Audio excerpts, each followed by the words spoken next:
ಪರೀಕ್ಷಾ ಪ್ರಾಧಿಕಾರದ ಕೇಂದ್ರ ಕಚೇರಿ ಮಲ್ಲೇಶ್ವರ 18 ಕ್ಲಾಸಲ್ಲಿ ನಿರ್ಮಾಣ ಆಗಿದೆ. ಅಲ್ಲಿ ಕೂಡ ಏನೋ ಈ ಒಂದು ಕಚೇರಿಗೆ ನೂರಾರು ಸಂಖ್ಯೆಯಲ್ಲಿ ಪೋಷಕರು ಮತ್ತು ವಿದ್ಯಾರ್ಥಿಗಳಿಗೆ ಆಗಲೇ ಆಗಮಿಸಿ ಕೌನ್ಸಿಲಿಂಗಲ್ಲಿ ತೊಡಗಿದ್ದಾರೆ. ಬಟ್ ಆದರೆ ಏನು ಕೌನ್ಸಿಲಿಂಗಲ್ಲಿ ಒಂದಷ್ಟು ಗೊಂದಲಗಳು ಆದಷ್ಟು ತಾಂತ್ರಿಕ ತೊಂದರೆಗಳಿಂದಾಗಿ ವಿದ್ಯಾರ್ಥಿಗಳು ಪೋಷಕರು ತೀವ್ರ ಆಕ್ರೋಶವನ್ನು ವ್ಯಕ್ತಪಡಿಸಿದ್ದಾರೆ. ಅದರಲ್ಲಿ ಏನಂದರೆ ಇಲ್ಲದೇ ಇದ್ದರೆ ಲೀಗಲ್ ಆ್ಯಕ್ಷನ್ ಎದುರಿಸಬೇಕು ಅಥವಾ ಅವರ ಮುಂದೆ ಯಾವುದೇ ಎಕ್ಸಾಮ್ಗೆ ಅಟೆಂಡ್ ಆಗೋದಕ್ಕೆ ಅವ್ರಿಗೆ ಅವಕಾಶ ಇಲ್ಲದೇ ಇರೋದಕ್ಕೆ ಒಂದು ನಿಯಮ ಏನಿದೆ ಇದರ ವಿರುದ್ಧ ಈಗ ಆಕ್ರೋಶ ವ್ಯಕ್ತವಾಗತಕ್ಕಂಥದ್ದು. ಇನ್ನಷ್ಟು ಸಾಕಷ್ಟು ಗೊಂದಲಗಳಲ್ಲಿ ಸೃಷ್ಟಿಯಾಗಿದೆ. ಇದನ್ನೇ ಯಾರು ಕೂಡ ನಿವಾರಣೆ ಮಾಡ್ತಾರೆ. ಅಧಿಕಾರಿಗಳು ಕೂಡ ಸರಿಯಾಗಿ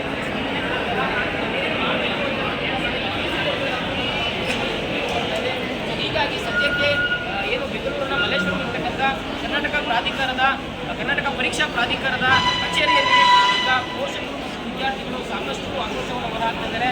ಸೊ ನನ್ನ ಜೊತೆ ಅವರಿದ್ದಾರೆ ಕೇಳ್ತಾ ಹೋಗ್ತೀನಿ. ವಿರುದ್ಧ ಮಾತಾಡ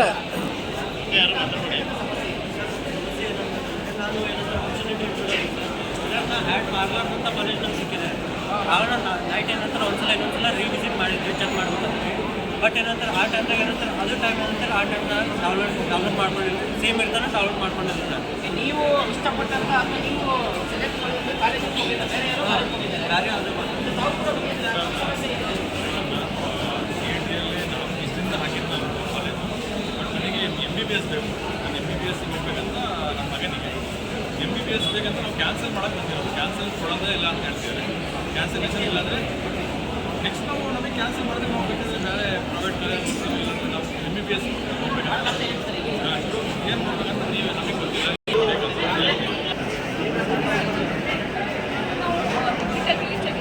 ಇದನ್ನು ನಾವು ರಿಮೂವ್ ಮಾಡಿದ ಕಾಲೇಜಿಗೆ ಅದೇ ನಮ್ಮ ಕಾಲೇಜಿಗೆ ಅಲಾಟ್ ಆಗಿದೆ.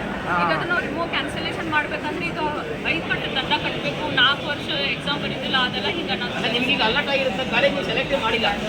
ಈಗ ಅದು ರಿಮೂವ್ ಮಾಡಿದ್ವಿ. 101 ಆಪ್ಷನ್ ಇದೆ, ಅದನ್ನು ರಿಮೂವ್ ಮಾಡಿದ್ವಿ ಕಾಲೇಜಿಗೆ. ಆದರೆ ಅವ್ರ ಸಿಸ್ಟಮ್ನಾಗ ಅದು ಕಾಲೇಜ್ ಐತಿ, ಅದು ನಾವು ಟೆಕ್ನಿಕಲ್ ಕ್ಲಿಯರ್ ತೆಗೆದಿಲ್ಲ. ಈಗ ಅದು ನಾವು ರಿಮೂವ್ ಆಗಿರೋದು ನಾವು ಇಂಜಿನಿಯರಿಂಗ್ ಬಂದಿದೆ ಸರ್. ಇಂಜಿನಿಯರ್ ಅದು ನಮ್ಮ ಕಡೆಯಿಂದ ಆ್ಯಡ್ ಮಾಡೇ ಇಲ್ಲ ಸರ್. ಅದು ಆ್ಯಡ್ ಆಗಿದೆ. ಇಲ್ಲಿ ನಾವು ಅದನ್ನು PDF ತಗೊಳ್ತಾ ಇದ್ರೆ ಅದು PDF ತಗೊಂಡಾದ್ಮೇಲೆ ಇದೆ ಸರ್. ನಾವೇನೋ ಅಲ್ಲಿ ಆ್ಯಡ್ ಮಾಡಿಲ್ಲ ಅಂದರೆ PDF ಬರಲ್ಲ.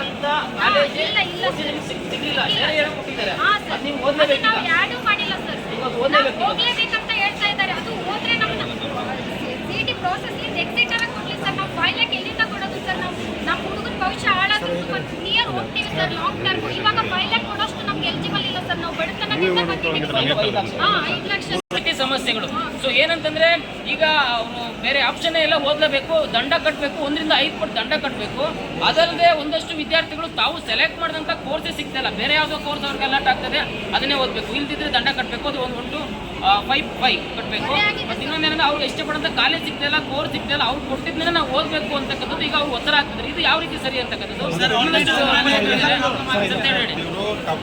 ಇವ್ರದ್ದು ಸರ್ವರ್ದು ಭಾಳ ಪ್ರಾಬ್ಲಮ್ ಇದೆ. ಅದು ಅವರು ಅಗ್ರಿನೇ ಮಾಡ್ತಿಲ್ಲ.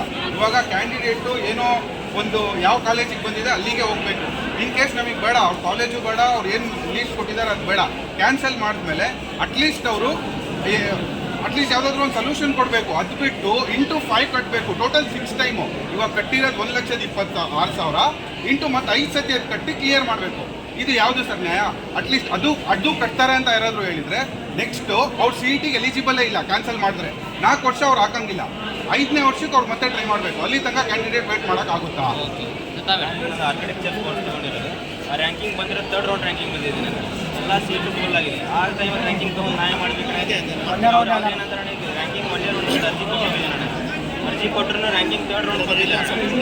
ನೀವು ಪೇಮೆಂಟ್ ಸ್ಲಿಪ್ ಕೊಟ್ಟು ಹೋಗ್ಬೇಕಂತ ಅವ್ರು ಹೇಳ್ತಾ ಇದ್ದಾರೆ. ಇದಕ್ಕೆ ಸಮಸ್ಯೆ ನೀವೇನು ಬಗೆಹರಿಸಿದ್ರೆ ನ್ಯಾಯ ಮಾಡಿ, ಇದಕ್ಕೆ ನೀವೇನು ಮಾಡ್ತಾನ ಅಂತ. ನಾನು ಬಂದಿರೋದು ಮಾಜಿ ಸೈನಿಕ. ಒಬ್ಬ ಮಾಜಿ ಸೈನಿಕನ ಮಗ ಸೆಕೆಂಡ್ ರೌಂಡ್ನಲ್ಲಿ ನಮ್ಗೆ ಇದು ಸಿಕ್ಕಿತ್ತು. ಅದಕ್ಕೆ ಏನು ಇದನ್ನು ಮಾಡಿದ್ದೀವಿ, ನಾವು ಹೋಲ್ಡಿಂಗ್ ಇಟ್ಟಿದ್ವಿ, ದುಡ್ಡು ಕಟ್ಟಿದ್ದೀವಿ. ಆದರೆ 3rd ರೌಂಡಿಗೆ ಬರಬೇಕಾದ್ರೆ ನಾವು ಏನು ಚಾಯ್ಸ್ ಮಾಡಿದ್ದೀವಿ ಆ ಕಾಲೇಜು ಒಂದೂ ಬಂದಿಲ್ಲ. ಅವರೇ ಹೆಂಗೆ ಆ್ಯಡ್ ಮಾಡಿದಾರೋ ಗೊತ್ತಿಲ್ಲ. ಹೀಗಾಗಿ ಮಕ್ಕಳ ಜೀವನ ಹಾಳಾಗ್ಲಿಕ್ಕತ್ತೈತಿ. ಮಕ್ಕಳ ಜೀವನದ ಬಗ್ಗೆ ಇವರು ಇದನ್ನು ಆಟ ಆಡ್ಲಿಕ್ಕೆ ಅಂತ ನಾನು ಹೇಳಿ ಬಯಸ್ತೇನೆ.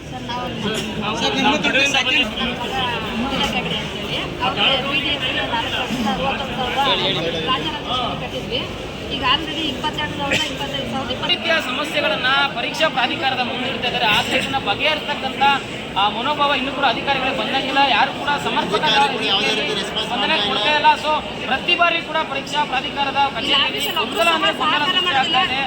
ಪೋಷಕರಂತೂ ತೀರಾ ಅಸಮಾಧಾನವನ್ನು ವ್ಯಕ್ತಪಡ್ತಿದ್ದಾರೆ. ಸೊ ಇದಕ್ಕೆ ಪರಿಹಾರ ಯಾವಾಗ, ಇದಕ್ಕೆ ಗೊಂದಲ ನಿವಾರಣೆ ಮಾಡೋದು ಯಾವಾಗ ಅಂತಕ್ಕಂಥ ಒಂದು ಆಗ್ರಹವನ್ನ ಇರ್ತಕ್ಕಂಥ ಪೋಷಕರು ವಿದ್ಯಾರ್ಥಿಗಳು ಹೇಳ್ತಾ ಇದ್ದಾರೆ.